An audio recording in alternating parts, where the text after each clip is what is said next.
Hi everyone, this is Mike and I want to talk to you today about bearings for your coffee roaster. This is a bearing for a Mill City 500 gram coffee roaster. This happens to be the front bearing, and I've been going through these a lot. They cook, the grease ends up drying up, and then you hear this groveling, grinding noise, and then eventually you start to hear a squeaking noise. And so what's happening is that inside of this bearing, if I can pop this open, this is a cover. Think of an old pair of roller skates with ball bearings, and you'll see inside of here, you pop off the bottom too, just so you can see through it. These are called sealed bearings, and these sealed bearings, these are the seals, and these are the bearings. And you can see on here, you can see right through the bearings. They're all connected on a kind of a line, and they roll around in here. Well, there used to be grease inside of this bearing, and the roaster gets hot, and the grease that's in here that comes direct from the manufacturer, and this isn't necessarily Mill City's issue, this is just the nature of the bearing manufacturers. They just use a standard industrial grease. And that grease can't withstand the high temperatures that we use with our coffee roaster, so it ends up kind of weeping or burning off. Sometimes you smell a little smell or even a little smokiness before you charge your roaster for the first time, especially if you're in a closed space, not just a large open industrial area. And so what I end up doing is replacing these bearings. Well, this is the last time I hope to do this for a long time, and I'll show you what I did. I basically went ahead and bought a new set of bearings. You can get these online. You can get them from Mill City.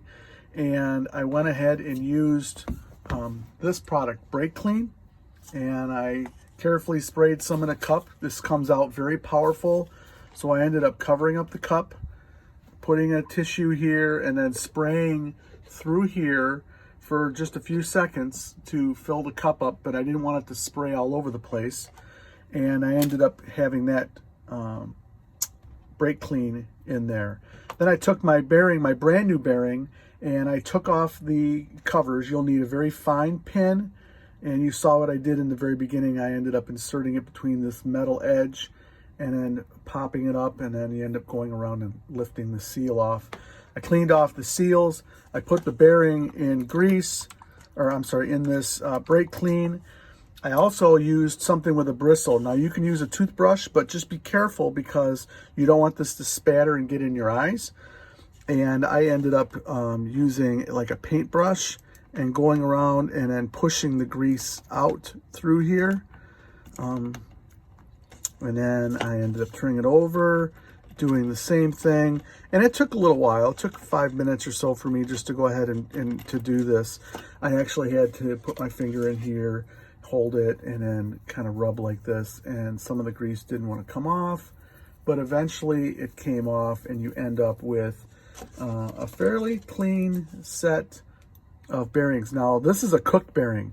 This is burned. You can actually see it, how it's still dark, but if you look carefully, you don't see any grease or any residue in there.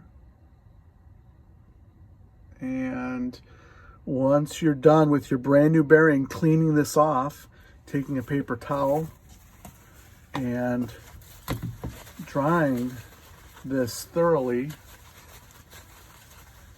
and you can let it air dry for a little while too. The Brake Clean evaporates pretty quick.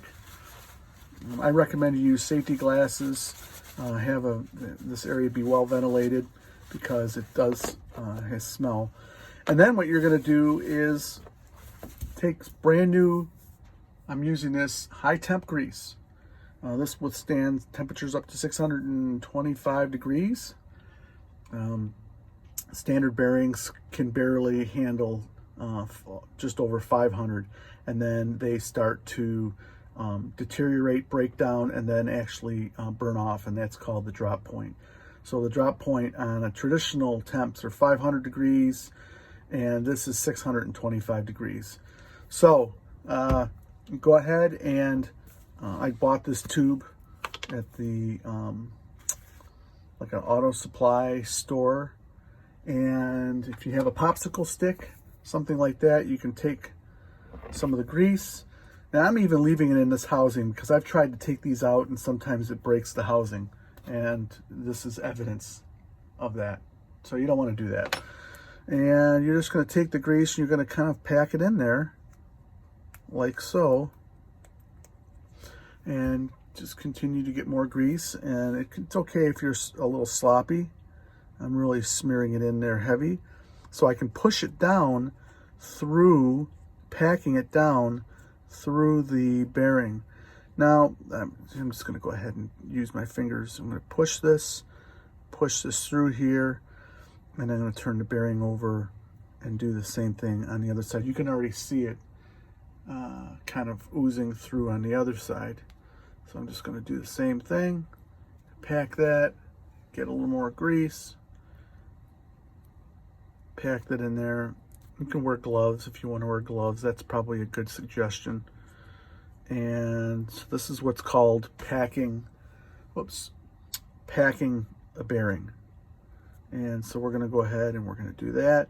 And then once all that's done and you've packed this good with grease, so there's grease all the way through it, all right, you're going to just wipe off the top. So just go like this. I'll use my toothpick or my popsicle or my paintbrush just to kind of get this grease out of here. I'm just trying to do this quick for the sake of the video. And do the same on the other side. Wipe it clean. And then you're going to make sure that your seals are clean. Okay. I didn't put them in the brake clean because I wasn't sure how the seals would handle up to the cleaner. And you pop these seals back down and you'll hear them kind of click a little bit. They'll seat. Some of the grease will ooze out. Here's the other seal.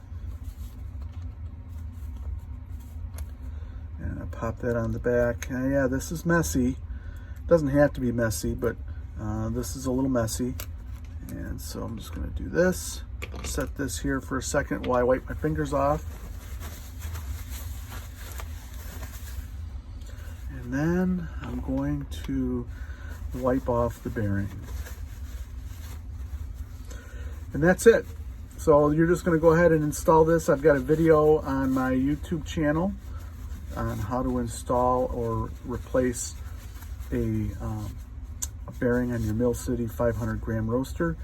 And that should do the trick. This grease should last longer than the grease that comes with the bearing you have. And you can, again, just buy a new set of bearings,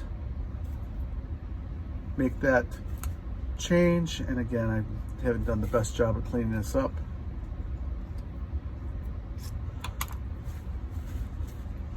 And there you go. So you've got a bearing now that's not grinding, making a noise. It's packed with high temp grease, and this is grease that should last a lot longer on your roaster.